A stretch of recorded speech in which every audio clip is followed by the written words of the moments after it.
உலகின் முதல் மனிதன் எப்போது தோற்றம் பெற்றானோ அப்போதே தமிழ் மொழியும் தமிழ் இனமும் தோற்றம் பெற்றுவிட்டன. உலகின் முதல் மனிதன் தோன்றிய இடம் என வரலாற்று ஆய்வாளர்களினால் கருதப்படும் இடம்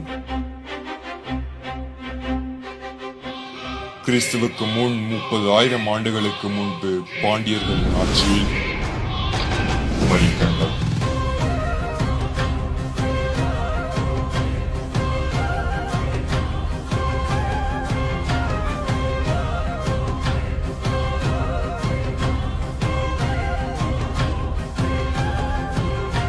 நாற்பத்தி 49 நாடுகளையும் பளிரு குமரி போன்ற வளமிக்க ஆறுகளையும் குமரிமலை மணிமலை போன்ற மலைகளையும் தென்மதுரை கபாடபுரம் செழிப்பான நகரங்களையும் கொண்டு மாபெரும் சாம்ராஜ்யமாக இந்த உலகின் மிக பெரிய தமிழ் கண்டம் இன்று கடலுக்கடியில் அமைதியாக உறங்கிக் கொண்டிருக்கும் உண்மை நம் எத்தனை பேருக்கு தெரியும்?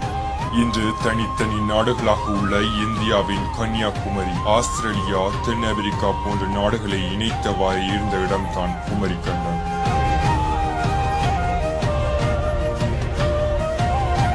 (9,990) வருடங்கள் தொடர்ந்து 3 தமிழ் சங்கங்கள் நடைபெற்ற கண்டம்.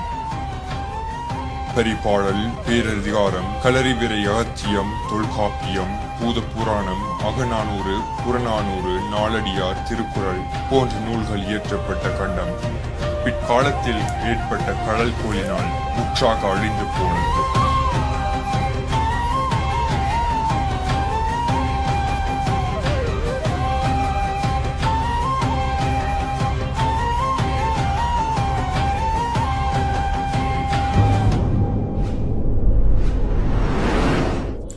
அதன் பின் தோன்றிய உலகத்தின் தமிழின் பொற்காலமாக தென்னிந்தியாவில் ஆதிக்கம் செலுத்திய மூவேந்தர்களின் ஆட்சி இருந்தது.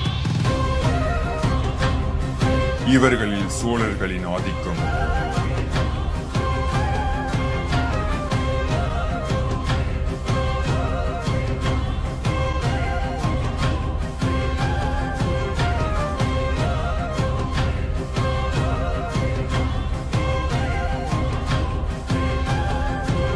ராஜராஜ சோழன் மற்றும் அவனது மகனான ராஜேந்திர சோழன் ஆகியோரது காலத்தில் மத்திய இந்தியா, ஒரிசா மற்றும் வங்காளத்தில் சில பகுதிகள் வரை கூட பரவி இருந்தது.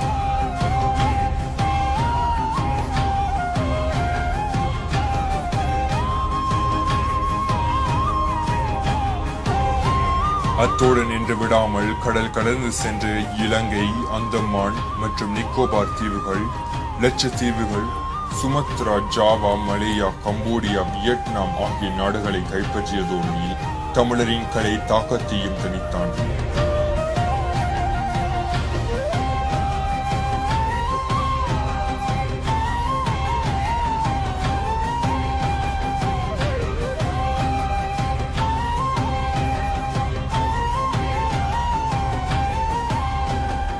அதற்கு உதாரணம் தான் கம்போடியாவில் உள்ள அங்கோர் வாட் என்னும் கோவிலாகும். திரும்பிய திசையெல்லாம் சிற்பங்களை வடித்துள்ளனர். இந்த கோவிலின் ஒரு பக்க சுற்றுச்சுவரே 3.6 கிலோமீட்டர்கள். இன்றைக்குள்ள தொழில்நுட்பத்தை பயன்படுத்தி இவ்வாறான கோயில்கள் கட்டுவதற்கு 300 வருடங்கள் ஆகும் என தற்போதைய பொறியியல் நிபுணர்கள் கூறுகின்றனர். தமிழரின் மற்றும் ஒரு கட்டிடக்கலைக்கு எடுத்துக்காட்டு தஞ்சையில் உள்ள பிரகீஸ்வரர் கோயிலாகும். தஞ்சாவூர் பெருவுடையார் கோயிலுக்கு சிறப்பம்சமாக பல உண்டு. 2 அல்லது 3 தளங்களை மட்டுமே கொண்டு கோயில்கள் கட்டப்பட்டு வந்த காலத்தில் கற்களே கிடைக்காத காவிரி சமவெளி பகுதியில் 15 தளங்கள் கொண்ட சுமார் 60 மீட்டர் உயரமான ஒரு கற்கோயிலை ராஜராஜன் எழுப்பியது என்பது மாபெரும் சாதனை. அது மட்டுமன்றி கல்வெட்டுக்கள், சிற்பங்கள், ஓவியங்கள், வழிபாட்டுக்கு செப்பு திருமணிகள் என்று பல புதிய அம்சங்களையும் இத்திருக்கோயிலை புகுத்தி கோயில் மற்றும் கலை ஒரு புரட்சியை ஏற்படுத்திய சோழர்களுக்கு நிகர் வேறு எவரும் இல்லை.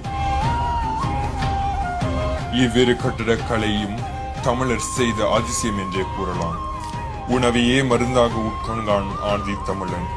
பல சித்தர்கள் காடு மேடு எல்லாம் அலைந்து திரிந்து தன்னுடைய சித்தின் மூலம் உணர்ந்த அரிய பழைய பொக்கிஷங்களை சித்த மருத்துவமாய் பல 100 தலைமுறைகளும் வகையில் எந்த விதமான பின்விளைவுகளையும் உடலுக்கு ஏற்படுத்தாமல் நோய்களை குணப்படுத்தும் சித்த மருத்துவமாய் உலகுக்கு அளித்தனர்.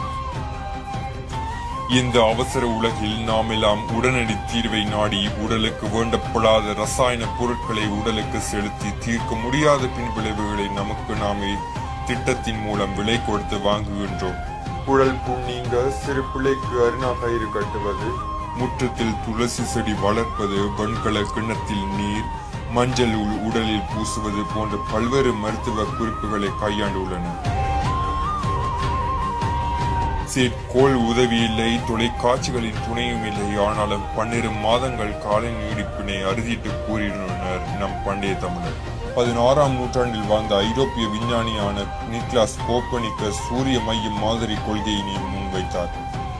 ஆனால் அதற்கு பல ஆயிரம் வருடங்களுக்கு முன் இந்த கோவில்களின் சூரிய மையமாக வைத்து நவக்கிரக வழிபாடுகள் நடைபெற்றன. ஆதி காலத்தில் கோவிலை விட பெரிய கட்டிடங்கள் இருக்காத காரணம் கோவில் கோபுரத்தின் மேல் உள்ள கலசங்கள் தான்.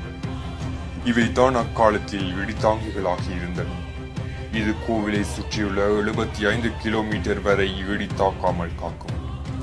பல கோடி செலவு செய்து 8 ஆண்டுகளாக ஆராய்ச்சி செய்து சிதம்பரம் நடராஜர் கால் பெருவிலையில் தான் மொத்த பூமியின் காந்த மையப்புள்ளி இருப்பதாக உலக நாடுகள் கண்டுபிடித்துள்ளன.